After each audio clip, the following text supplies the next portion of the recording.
Do you desire to turn your passion into income? Connect with other creative souls who also dance to the beat of their own drum?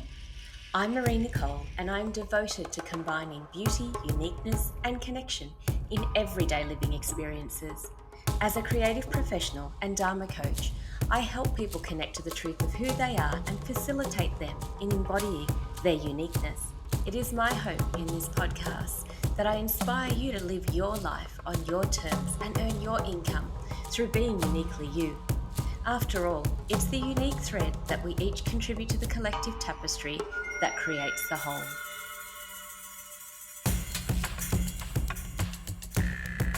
You may have heard the phrase, comparison is the thief of joy. In today's episode, I want to share an example from my own experience recently of how easy it can be to let comparison creep in and potentially hold you back from stepping out into your power. I've recently taken on a role as a digital guide for a program funded by the federal government, and it's being rolled out through several organisations across the nation, and it's a program supporting small business in digitalising their businesses, offering workshops, webinars and one-on-one coaching sessions with someone like me, establishing a digital plan in these 6 main pillar areas to do with building your online presence, your social media, your digital marketing, and your digital security and so forth.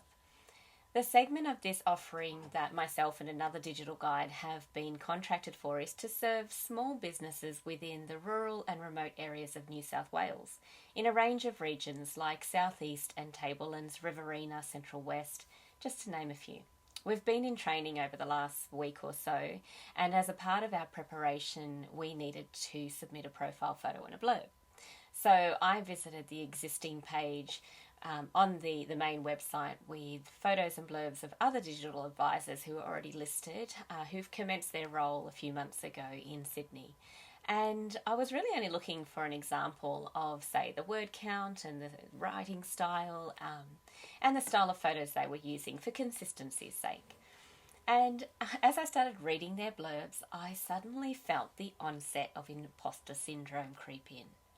As I am not a bestseller, and I've not been featured in a business journal, and I've not worked for Australia's most loved brands. And I really had to stop myself comparing and looking at what I am not, and stay tuned into what unique thread I bring to the collective tapestry of this program offering. As someone who has spent my entire career owning, operating and supporting small businesses in a city, coastal and rural location, I've got a pretty diverse skill set and experience set behind me. And with my range of business experience, from being a service-based business through photography and coaching to creating and selling handcrafted products in person and online, operating a bricks and mortar store with an integrated atelier and creative co-working space, there's quite a range that I actually have done and do have to offer. I've also completed graduate studies in collective entrepreneurship and was awarded a national finalist in a global business plan competition through the university that I completed that course. And I've taken Marie Forleo's B School, and I've also become a certified Dharma coach, which on top of that I've taken on numerous courses to sharpen my digital skills in order to stay on top of the continual shifts and changes in that space. And yet here I was, comparing myself and seeing myself as potentially inadequate to fulfill the role.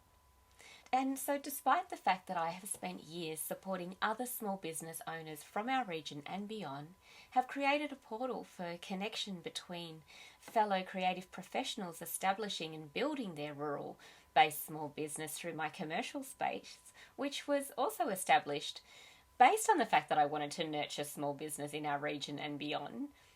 I have also been an active member in our local business chamber, continuing to foster relationships that help bridge that gap between small business and their local government support network, and digital connections with customers within the region and beyond.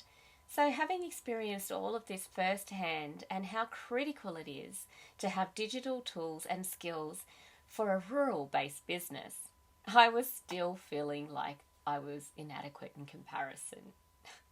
So it's easy to get pulled into the vortex of comparison.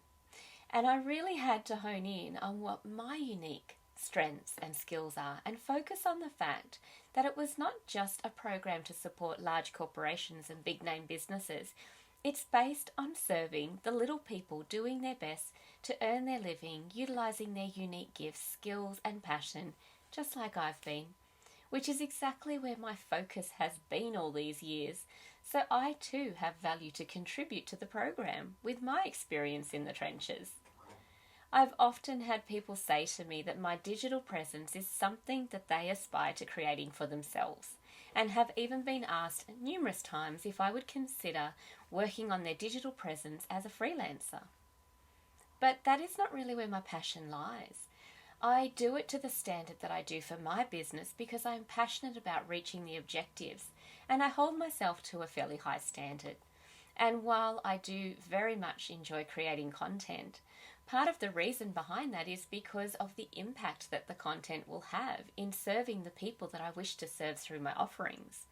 Engaging with clients and customers is a big part of what brings me joy, not just sitting behind a screen and creating the content. So as a digital guide, I will get the opportunity to support others thrive in their own unique businesses, and that excites me more than doing the work for them. I share all of this as I am constantly expressing how much I believe that we all have our unique thread to add to the collective tapestry, but I too have moments where I fall into the trap of comparing myself and letting the fear of not being enough creep in and stop me in my tracks. But I have also developed skills and practices and habits to get myself back out of that little dark nook that I find myself hiding in as I contemplate whether or not I am truly worthy, and then step out into the light again and do what I'm here to do, to serve how I'm here to serve. So here are 3 simple points that I want to leave with you on what you can do right now to help yourself get out of that dark nook if you find yourself comparing yourself to others and feeling like you're not quite enough. Number 1 is ask yourself what others compliment you on in relation to the area of inadequacy that you may be feeling. For me, one of those things was reminding myself of just how much I receive compliments on my digital presence. Being told that I have an Instagram feed and website that others aspire to creating for their businesses, that's a pretty high compliment. Number 2, remind yourself that quality has more power than quantity. For example, if you find yourself comparing the numbers of your Instagram followers to someone else and think about the fact that their high number of followers may not actually translate into converting followers into clients and customers. And if you're running a business, the results you get from the effort that you put in is far more important than the number of followers you have.